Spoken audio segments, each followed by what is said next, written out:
Hello, everybody, and welcome to another edition of our Long Beach Unit Training Tapes. I would like to thank all of you who have tuned into our previous sessions, and I hope this has helped you prepare for the upcoming season. Our next tape deals with runner's lane interference and the philosophies associated with them. Keep in mind we are focusing on Federation rules. However, philosophies are what filter the application of playing rules. Visualize your position on the field as if you are making these decisions in real time.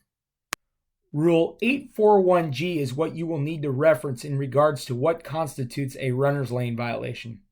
Please realize that because the batter runner may vacate the runner's lane, it may or may not be a violation. Remember, the rule is here to protect the fielder making the throw, and even more so, the fielder receiving that throw. However, there are situations where a batter runner may vacate the lane lines to avoid a throw, tag, or collision. As we see plays in this video, I will also discuss a when in question situation regarding whether or not a batter runner is considered inside the running lane line. We get a good call for runner's lane interference. You will see that this batter runner at no point in time is ever in the runner's lane and clearly hinders the first baseman's attempt to take this throw. These types of plays are what the rule is intended for. As a plate umpire, we can cheat slightly towards the first baseline extended when we sense that this play could happen. This play is a much more immediate threat and in many instances is a play the plate umpire must own.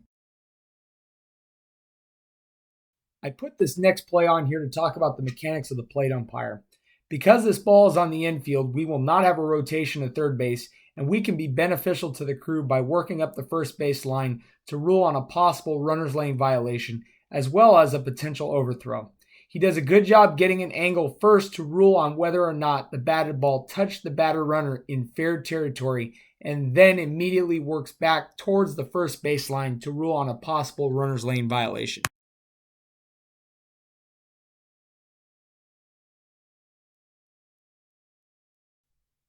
Our next play deals with a when in question scenario.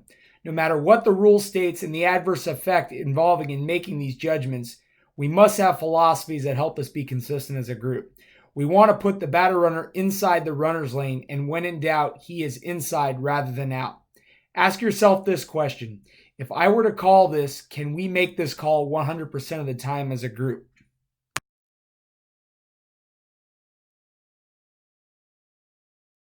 This play here is a situation where the batter runner is clearly outside the running lane and is hit with a throw. Contact with a throw as well as contact with a fielder is not a necessity when invoking the rule, but if he had been running illegally up to that point, then you should consider that as altering the throw as well as hindering the fielder.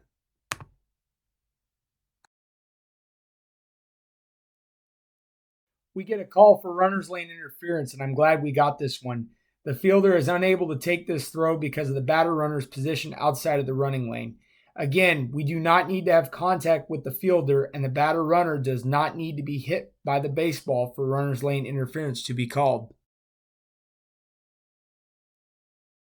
This last play is a great example of how to use philosophy in the Federation game. Our rulebook does not cover as many situations as other rulebooks, so it is important for us to umpire and use logic. We support runner's lane interference in this type of situation because the batter runner was not running legally the entire time and hindered the first baseman's ability to receive the throw. We give some latitude to a batter runner if he needed to exit the lane by a step or a stride to avoid a throw, a tag, or a fielder. However, he must be running legally up to that point for that to happen, and this batter runner would not get the benefit of the doubt. We appreciate the time you have taken to watch this video. This is a great opportunity to hone your skills as an umpire. One final thought, runner's lane interference can be a critical penalty in the Federation game as the batter runner is out and all other runners will return. Keep up the good work, stay alert, and continue to spread the spirit of improved umpiring.